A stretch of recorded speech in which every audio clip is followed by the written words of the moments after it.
오늘 하나님의 말씀은 요한계시록 1장 1절로 3절 말씀 우리 함께 보겠습니다. 예수 그리스도의 계시라. 이는 하나님이 그에게 주사 반드시 속히 일어날 일들을 그 종들에게 보이시려고 그의 천사를 그 종 요한에게 보내어 알게 하신 것이라. 요한은 하나님의 말씀과 예수 그리스도의 증거 곧 자기가 본 것을 다 증언하였느니라. 이 예언의 말씀을 읽는 자와 듣는 자와 그 가운데 기록한 것을 지키는 자는 복이 있나니 때가 가까움이라. 아멘. 오늘부터 요한계시록 1장 1절로 22장까지 요한계시록 강의를 시작합니다. 끝까지 잘 들어서 여러분 신앙에 굉장한 유익이 되어지기를 축원합니다. 오늘 제목은 복 있는 사람이라는 제목으로 말씀을 전하겠습니다. 사람이 어떤 집을 방문할 때 그 집이 너무 돈 많고 부자인 집을 방문했어요. 그러면 하는 말이 무엇입니까? 와, 정말 당신은 잘 사는군요. 이렇게 표현합니다. 정말 너는 잘 산다. 어이 잘 산다. 여러분 그 표현이 맞는 표현일까요? 잘 살 수도 있습니다. 그런데 우리는 돈 많고 부자이고 그런 걸 보고 잘 산다라고 표현하지만 사실 잘 산다는 것은 부자로 산다는 게 아니라 행복하게 산다는 것을 말하거든요. 그럼 여러분, 행복하게 산다는 것은 무엇입니까? 행복하게 산다는 것은 관계성이 좋아야 돼요. 관계성이. 서로 인간관계 좋아야 된다 말입니다. 그리고 또 무엇입니까? 즐기면서 사는 거죠. 관계성이 좋고 서로 즐겁게 이렇게 살아가는 것이 행복하다 이렇게 말할 수가 있습니다. 세상에서는 그렇게 말하는 것입니다. 여러분 성경에 돈도 많고 그리고 부자다 이 말입니다. 관계성도 아주 좋고 그리고 즐기며 사는 사람, 이 세 가지의 행복의 조건이 다 충족된 사람이 있는데요, 그 대표적인 사람이 성경에서는 행복한 사람으로 표현이 안 됩니다. 누굽니까? 누가복음 16장에 보게 되어지면 부자와 나사로 비유가 나옵니다. 거기에 나오는 부자 말입니다. 그래서 누가복음 16장 19절에 이렇게 기록을 하는데 우리 같이 한번 읽어보겠습니다. 한 부자가 있어 자색 옷과 고운 베옷을 입고 날마다 호화롭게 즐기더라. 아멘. 자색 옷과 고운 베옷을 입었다. 굉장한 부자입니다. 그 날마다 호화롭게 굉장한 부자입니다. 뭐하더라? 즐기더라. 자, 돈 많고 즐긴다는 거예요. 그리고 이 사람은 관계성도 좋아요. 이 사람 결국은 지옥을 와가지고 아브라함에게 부탁을 합니다. 뭐라고 부탁합니까? 자기 집에, 아버지의 집에 형제 5이 있거든요. 그 형제를 염려하면서 이렇게 요청을 합니다. 우리 27절, 28절 같이 읽겠습니다. 이르되 그러면 아버지여 구하노니 나사로를 내 아버지의 집에 보내소서. 내 형제 5이 있으니 그들에게 증언하게 하여 그들로 이 고통받는 곳에 오지 않게 하소서. 아멘. 이 사람은 5 형제가 아버지 집에 같이 사는 거예요. 관계가 너무 좋습니다. 그러니 이 사람은 관계성도 좋죠, 부자죠, 즐기며 살죠. 이 3가지가 다 충족된 사람입니다. 그런데 어떻습니까? 정말 이 사람 잘 산 사람인가요? 세상에서 육신적으로는 잘 살아난 것이에요. 그런데 결말을 보니까 이 사람은 지옥에 갔다라는 사실입니다. 이걸 예수님께서 하신 말씀이에요. 결국 잘 산 듯 하였으나 잘 산 것이 아니었다 라는 것을 보여주는 겁니다. 여러분, 우리가 살다가 보면 많은 일들을 경험하게 됩니다. 그런데 많은 일들 가운데에서 이것이 좋은 일인가 좋지 않은 일인가 라는 것을 분별하는 방법 하나가 있습니다. 내가 하는 이것이 정말 좋은 일인가 좋지 않은 일인가, 내가 계속해야 될 일인가 그렇지 않아야 될, 멈춰야 될 일인가, 이것을 분별하는 방법 하나가 뭔지, 그것은 그 일을 한 후에 결말, 끝이 마음이 편치 않는 거예요. 좋지 않습니다. 끝이, 결말이 좋지 않아요. 그것을 하면 할수록 결말이 좋지 않습니다. 뭔가 마음에 찜찜하고 좋지 않아요. 그런데 결말이 좋습니다. 결말이 즐겁습니다. 그것은 좋은 일입니다. 여러분, 끝이 좋은 것, 이것이 좋은 것입니다. 오늘 이 부자는 소개했는데 끝이 좋지 않습니다. 지옥에 떨어졌죠. 그러면 이 성경 누가복음 16장에서 진짜 잘 산 사람은 누구냐? 바로 나사로였다라고 하는 사실입니다. 그런데 여러분, 나사로는 어떻습니까? 세상적으로 볼 때는 잘 사는 조건이 하나도 갖춰져 있지 않습니다. 이 부자는 다 갖춰졌습니다. 돈 많죠, 즐기죠, 관계성 좋죠, 다 갖춰져 있어요. 그러나 이 나사로는 이 세 가지가 하나도 갖추어져 있지 않습니다. 먼저 부자도 아닙니다. 가난합니다. 그리고 관계성도 좋지 않습니다. 누가복음 19장 20절에 보니까 그는 부잣집 대문에 버려졌어. 그냥 부잣집 대문에 버려진 채라고 표현합니다. 버려진 채. 무슨 말입니까? 버림받은 사람입니다. 관계성도 좋지 않습니다. 그런 상태입니다. 그리고 그는 즐기지도 못했습니다. 이 세 가지 조건이 하나도 갖추어지지 않는 사람이었습니다. 그런데 그는 결말이 뭐였습니까? 천국이었습니다. 세상에서 볼 때는 잘 산 것이 아닌데 진짜 잘 산 사람, 그 사람이 나사로다라고 말하는 것입니다. 그래서 이 부자가 지옥을 가서 너무 뜨겁고 힘드니까 아브라함에게 이렇게 요청을 합니다. 나사로의 손끝에 물을 찍어 내 혀를 좀 서늘하게 해주세요. 내가 이 불꽃 가운데서 괴로워하나이다 라고 하니 아브라함이 누가복음 16장 25절에서 이렇게 답변을 합니다. 우리 25절 같이 한번 읽겠습니다. 아브라함이 이르되 너는 살았을 때에 좋은 것을 받았고 나사로는 고난을 받았으니 이것을 기억하라. 이제 그는 여기서 위로를 받고 너는 괴로움을 받느니라. 아멘. 나사로는 여기서 위로를 받는다는 것입니다. 너는 괴로움을 받고. 여러분들은 어떤 것을 선택하시겠습니까? 세상 사람들은 하나님의 나라에 관심이 없습니다. 세상 사람들은 죽고 난 다음에 뭐가 있는지 관심조차 없습니다. 그저 이 세상에서 내가 잘 먹고 잘 살면 된다라고 이렇게만 살고 있습니다. 그러나 믿음을 가진 우리는 분명히 알고 있지 않습니까? 하나님의 나라가 분명히 있고 예수 그리스도는 십자가에 죽으사 부활하셔서 승천하셨고 그 주님이 다시 오시고 완전한 천국이 이루어지는 사실을 우리는 분명히 알고 있습니다. 그렇다면 우리는 어느 것을 선택해야 되느냐? 결말이 좋은 것.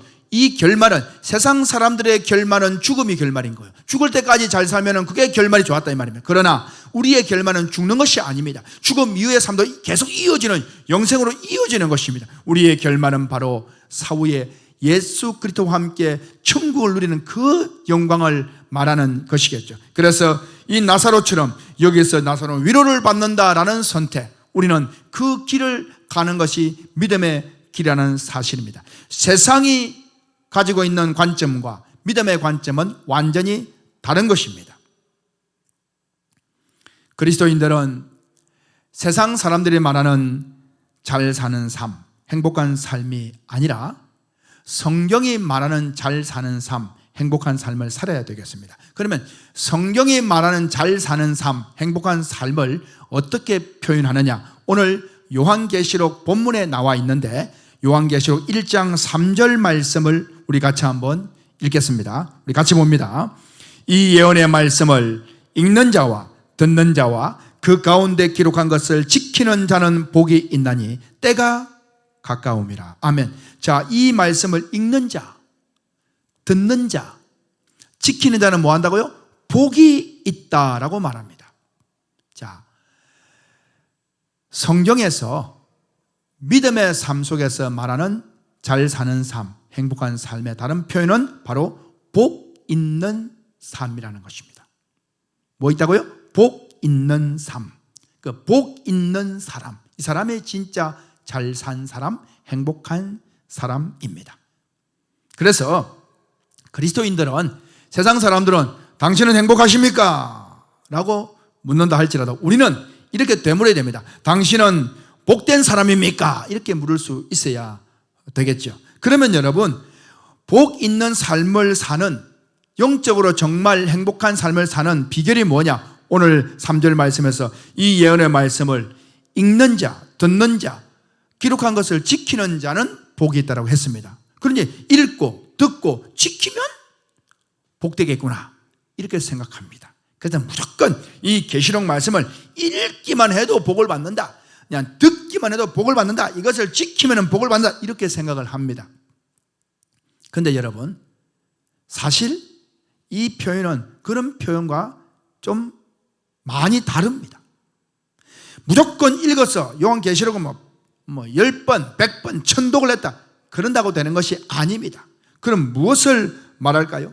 여러분, 읽고 듣고 하는 것보다 더 뛰어난 건 뭡니까? 읽고 듣는 게 아니라 외워버리는 거예요, 사실은. 그렇지 않습니까? 외워버리는 것이 더 뛰어나죠. 그럼 외우는 사람은 진짜 더 복을 받겠네요. 그런데 여러분, 문자적으로 아무리 읽고, 문자적으로 아무리 듣고, 문자적으로 아무리 외운다 할지라도 그건 복이 되는 것이 아닙니다. 그것을 문자적으로 아니라 깨달아서 그 속에 있는 뜻을 깊이 묵상해서 바른 것을 깨쳐서 알 때에 그 읽는 것, 그 듣는 것, 그걸 지키는 자가 복이 있는 것입니다. 읽고 듣는 것보다 더 뛰어난 것은 외우는 것인데, 외워도 복을 받지 못한 사람들을 소개합니다. 누가? 사도 바울이요. 자기 자신이 사실은 성경을 다 외운 자였거든요. 자기가 바리새인 중에 바리새인이니까 성경을. 그래서 그 사도 바울이 사도행전 13장 27절에서 이렇게 기록합니다. 우리 같이 한번 읽어보겠습니다. 예루살렘에 사는 자들과 그들 관리들이 예수와 및 안식일마다 뭐하는? 외우는 바 선지자들의 말을 알지 못함으로 예수를 정죄하여 선지자들의 말을 응하게 하였도다. 자, 외웠습니다. 그런데 그 성경을 뭐하지 못하고 알지 못했다는 거예요. 외우는데도 알지 못, 이 무슨 말입니까? 외웠지만 깨닫지 못했다라고 말하는 것입니다. 깨닫지 못했기 때문에 메시아를 제대로 알아보지는 못하고 메시아를 기다렸던 그들이 메시아를 죽여버리는 그런 잘못을 범하게 됩니다. 다시 말하면 읽고 듣는 것뿐 아니라 외운 사람이었습니다만은 복 있는 사람이 아니라 복을 버린, 복을 차버린, 예수를 부인한 그런 사람들이 되었다라는 사실입니다. 그러면 여러분, 오늘 요한계시록 1장 3절에서 읽는다는 것이 대체 어떤 의미를 가지고 있느냐? 그냥 문자적으로 줄줄줄 예수 그리스도의 계시라, 이는 하나님이 그에게 주사, 이게 아니에요. 이 읽는다는 의미가 뭐냐? 이 읽다라는 이 헬라어 단어가 아나기노스코라고 읽습니다. 아나기노스코. 이 뜻은 연구하여 다시 알다라는 뜻입니다. 표면적인 것이 아니라 속에 있는 뜻을 안다라는 뜻입니다. 다시 말하면 깨달아 안다라는 뜻입니다. 연구하여 다시 아는 것에 대하여서 우리 예수님께서 이렇게 말씀을 하셨습니다. 요한계시록을 쓴 요한이 요한복음 5장 39절 말씀에서 이렇게 증언합니다. 우리 같이 봅니다. 너희가 성경에서 영생을 얻는 줄 생각하고 성경을 뭐하거니와 연구하거니와 이 성경이 곧 내게 대하여 증언하는 것이니라. 아멘. 이거 예수님이 직접 하신 말씀입니다. 너희가 구약 성경에서 영생을 얻을 줄 구약 성경이 뭐 한다고요? 연구하거니와. 다시 말하면 읽는다는 단어와 같은 것입니다. 연구하여 안다면 연구하거니와 이 성경이, 이 구약의 성경이 내게 예수에 대하여 증언하는 것이다, 내 이야기다 라고 말씀을 하셨습니다. 그러니 구약 성경을 읽을 때 그냥 제사 드리는 의식, 각을 뜨는 의식, 무슨 제물을 드리는 방법, 이것을 줄줄줄 읽어가면서 외우는 것이 아니라 이것이 무엇을 의미하는지 그걸 깨닫는 것, 그것이 진짜 읽는다라고 말하는 것입니다. 연구하여 깨닫는 것, 이것이 바로 읽는다는 의미입니다. 그러니 그냥 요한계시록을 줄줄줄 읽어서 복을 받는 것이 아닙니다. 읽는 것은 연구해 다시 하는, 깨달아 아는 성경을 읽을 때 그게 바로 복을 받는 것이라고 말씀하는 것입니다. 그리고 듣는 자가 복이 있다라고 말씀하셨죠. 그럼 듣는 것은 무엇이겠습니까? 듣는 것은 이 헬라어로 아쿠오라고 하는데, 이것은 깨닫는 것을 들어 깨닫는 것을 말하는 거예요. 다시 말하면 읽는 그 성경을 듣는 거예요. 그럼 읽는 게 뭐라고요? 연구하여 다시 아는 겁니다. 깨닫는 성경을 말합니다. 그럼 듣는 것은 깨닫는 성경을 듣는 거예요. 그러면 깨닫는 성경이 뭐였습니까? 주님께서 하신 말씀처럼 이 구약 성경이 나에 대한 이야기다. 너희들이 연구하잖아. 나를 알아야 돼. 그럼 성경을 읽으면 예수가 나와야 됩니다. 그럼 듣는 게 뭐겠습니까? 예수로 들려줘야 되는 거예요. 복음으로, 예수님의 소식으로 들려줘야 된다 이 말입니다. 그 듣는 것을 말합니다. 해서 로마서 10장 17절 말씀에 들음에 대해서 이렇게 표현을 합니다. 우리 같이 봅니다. 그러므로 믿음은 어디에서? 들음에서 나며 들음은 그리스도의 말씀으로 말미암았느니라. 아멘. 그리스도의 말씀을 듣는 거예요. 다시 말하면 복음을 듣는 겁니다. 연구하여 다시 그 말씀을 듣는 겁니다. 그 사람이 복이 있습니다. 아무거나 듣는 게 아닙니다. 그냥 성경 줄줄줄 읽어가는 거 듣는 게 아닙니다. 깨닫는 말씀으로 읽는 것, 그 말씀을 듣는 자, 그 사람들이 복이 있다는 겁니다. 여기에서 읽는다는 이 단어는 단수로 되어 있고 듣는다는 단어는 복수로 되어 있습니다. 무슨 말입니까? 읽는 자는 누구냐? 설교자를 말하는 거예요. 랍비들이 성경을 줄줄 읽어주거든요. 읽는 그냥 줄줄 읽는 개념이 아니고 사실은 깨닫는 말씀을 전하는 목사를 말한다 이 말입니다. 말하자면 선포자. 듣는 사람은 회중을 말하는 거예요. 복수입니다. 이건 예배의 형태를 말하는 것입니다. 예배의 형태. 그러니 진정한 예배가 되려면 깨닫는 말씀이 선포되어져야 되고 깨닫는 귀를 가지고 그 말씀을 들어서 아멘으로 화답할 때 그게 진짜 예배가 되어지고 이것이 바로 영과 진리로 예배하는 그 예배가 되어지는 것이죠. 자, 그러면 마지막으로 지키는 자는 테레오란다. 헬라어로 테레오.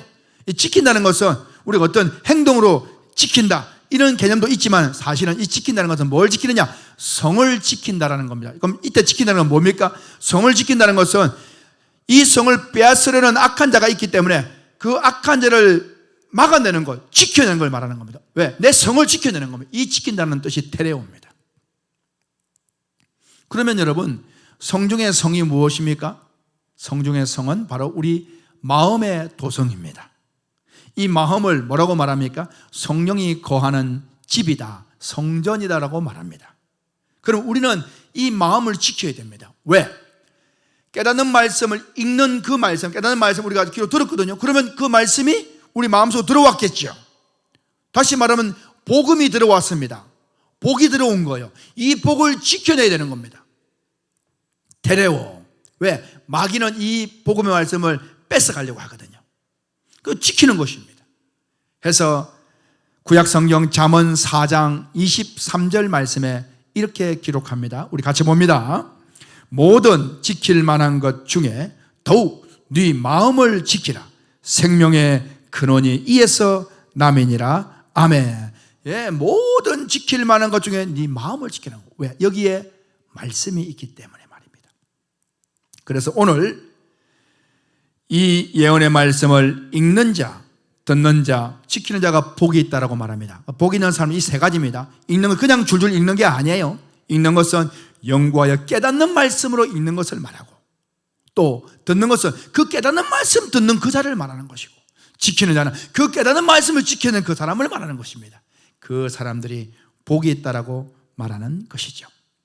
여러분, 복 있는 삶을 말할 때에 빼놓을 수 없는 성경 구절이 있습니다. 그것은 바로 시편 1편 말씀입니다. 우리 시편 1편 1절로 2절 말씀을 같이 한번 읽어보겠습니다.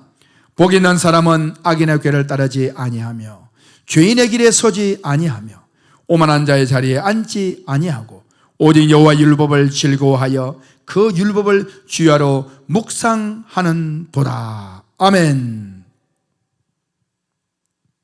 시편 1편 말씀에서 복 있는 사람을 어떻게 표현합니까? 복 있는 사람은 여호와의 율법을 주야로 뭐하는 사람이다? 묵상하는 사람. 여호와의 율법을 주야로 묵상하는 사람이 복 있는 사람이라고 말합니다.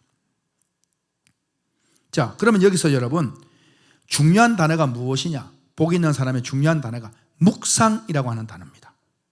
그러니까 묵상이 뭐냐? 히브리 말로 하가라고 하는 이 묵상은 깊이 생각하다라는 뜻입니다. 묵상이 뭐라고요?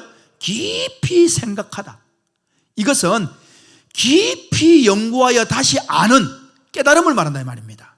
다시 말하면 요한계시록 1장 3절에 나오는 그 읽는 자가 복이 있다라고 말하는 그 읽는 것, 그게 뭡니까? 깊이 연구하여 다시 알다라는 뜻이거든요. 그 읽는 것을 말하는 겁니다. 이 묵상은 바로 그 읽는 걸 말하는 거예요. 그 읽는 것. 그래서 이 하가라는 뜻은 깊이 생각하다, 연구하다, 그런 의미죠.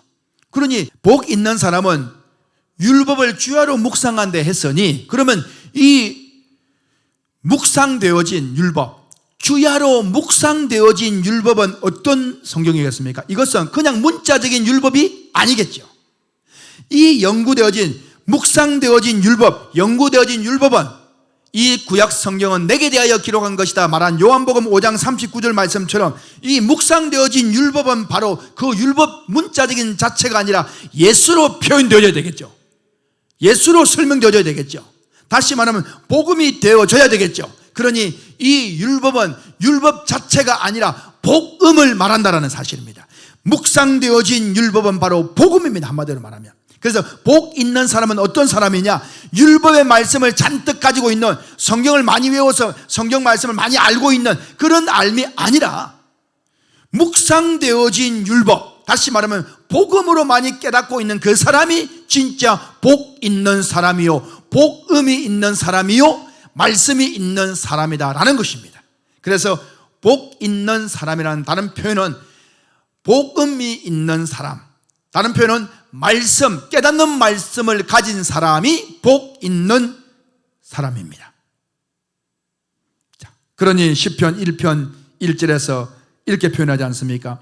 복 있는 사람은 악인의 길을 따르지 아니하며, 악인의 길은 깨닫지 못하는 성경을 말합니다. 죄인의 길에 서지 아니하며, 비진리를 말하겠죠. 오만한 자의 자리에 앉아, 이 모든 게 다 비진리, 깨닫지 못하는 걸 말하는 거예요. 그러나 복 있는 사람은 묵상되어진 율법, 다시 말하면 복음을 가진 사람들입니다. 과거에 복 있는 사람인 줄 알았다가 알고 보니 아니었던 사람, 사도 바울이었죠. 자기는 최고로 복 있는 사람, 말씀을 가진 사람인 줄 알았습니다. 그런데 스데반 집사님을 쳐 죽여 교회를 핍박했습니다. 그래서 그가 디모데전서 1장 13절 말씀에 이렇게 기록합니다. 우리 같이 한번 보겠습니다. 내가 전에는 비방자요 박해자요 폭행자였으나 도리어 긍휼을 입은 것은 내가 믿지 아니할 때에 알지 못하고 행하였음이라.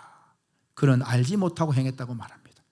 그는 다 성경을 다 아는 줄 알았어요. 그런데 아는 것이 하나도 없었더라. 디도서 3장 3절에서 이렇게 표현합니다. 같이 읽겠습니다. 우리도 전에는 어리석은 자요 순종하지 아니한 자요 속은 자요라고 말합니다. 어떤 자요? 속은 자요. 그는 속았다는 거예요.